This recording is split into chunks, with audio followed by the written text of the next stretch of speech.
کراچۍ چې د آبادۍ په لحاظ د پاکستان تر ټولو لوی ښار دی. د دې ښار په علاقي سیمو کې چې چرته د کچرې او د ګنده اوبو ډنډونه لیدل کیږي،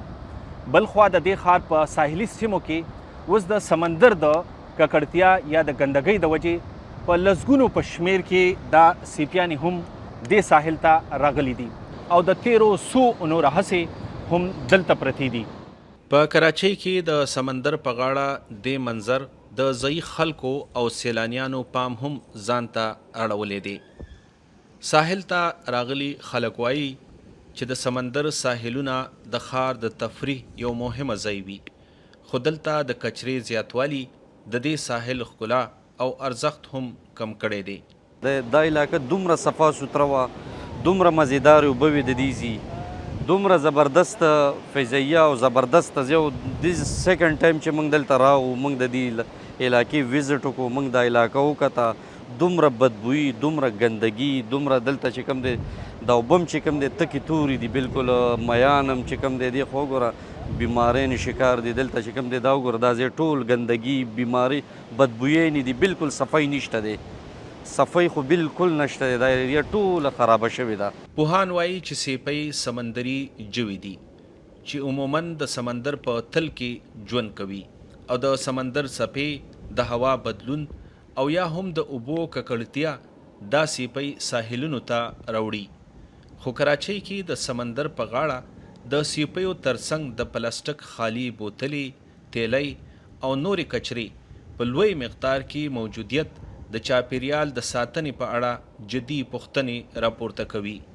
چې کم ملکونو کې سمندري دي، د سمندر خپل یو نیچر دی چې دا په جون جولای میاشت کې دې کې های ټاید ورته وایي چې په دې کې د سمندر دا کم چپې دي دا